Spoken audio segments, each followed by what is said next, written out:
من قوربانی درۆیەکی دادوەریم کە لە ماوەی 5 ساڵی ڕابردوودا وێنەی نەبووە. سەرۆکی پێشووی بەرازیل لویز ئیناسیۆ لولا دا سیلڤا خۆشحاڵی لە بەدرۆخستنەوەی هەموو ئەو تۆمەتانە دەربڕی کە لە ماوەی 4 ساڵی ڕابردوودا کرابوونە بنەمای لێپرسینەوە و دادگایی و سزادانی.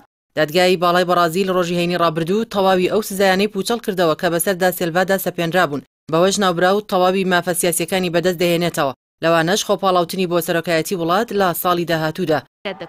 بڕیارەکەی دادوەری دادگای باڵا ئیدیسۆن فاشین کاردانەوەی گەورەی لەلایەن لایەنگران و نەیارانەوە لێکەوتەوە. بڕیارەکە دەڵێت دادگای کۆیتیبای باشووری وڵات مافی ئەوەی نییە لەو دۆسیانە بکۆڵێتەوە کە پەیوەندیان بە دا سیلڤاوە هەیە.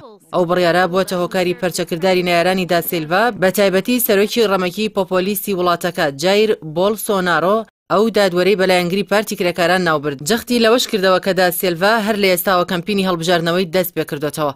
لە ساڵی 2018دا دادوەر سێرجیۆ مۆرۆ کە دواتر کرایە وەزیری دادی کابینەکەی بۆلسۆنارۆ بە تۆمەتی وەرگرتنی بەرتیل بڕیاری سزادانی بەسەر دا سیلڤادا سەپاند کە لە نێوان 2003 بۆ 2011 سەرۆکی وڵات بوو. هەر بە هەمان تۆمەتی سەرۆکی میراتگیری ناوبراو دیلما ڕۆسیفیش لەسەر هەمان تۆمەت لەلایەن پەرلەمانەوە دوور خرایەوە، واتە بەریبوونی دا سیلڤا لە تۆمەتەکانی بەریکردنی ئەویشە لە هەمان تۆمەت.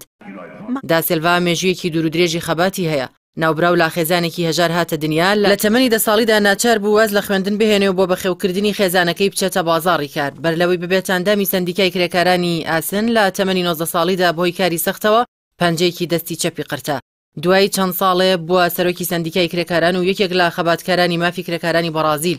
دواتر بووە ڕێبەری گەورەترین پارتی چەپی وڵات. لە دوای ساڵانێکی دوور و درێژ لە خەبات لە نێوان ساڵانی 2003 بۆ 2011 هەڵبژێردرا بە سەرۆکی وڵات. ناوبراو توانی بە چاکسازیەکی هەمەلایەنەی سیاسی و دیموکراسی هاوسەنگ و ئابووری چالاک وڵاتەکەی لە هەڵاوسانی ئابووری ڕزگار کرد و گەیاندیە ڕیزبەندی شەشەمین وڵاتی ئابووری جیهان کە ئەگەر بەرنامەی پێشبینیکراوی دا سیلڤا جێبەجێ بکرێت لە ساڵی 2040دا بەرازیل ئابووریەکەی پێکەوە لە ئەڵمانیا و ژاپۆن بەهێزتر دەبێت. دا سیلڤا بۆهۆی بەرنامەی چاکسازیەکەیەوە 60 ملیار دۆلاری پاشەکەوت کرد و بەوەش زیاتر لە 20 ملیۆن هاوڵاتی لە ژێرهێڵی هەژاری ڕزگار کرد. لە سیاسەتی نێودەوڵەتیشدا بەهۆی پەیوەندیە بەهێزەکانی و چاکسازیەکانی بووە کەسایەتیەکی جیهانی.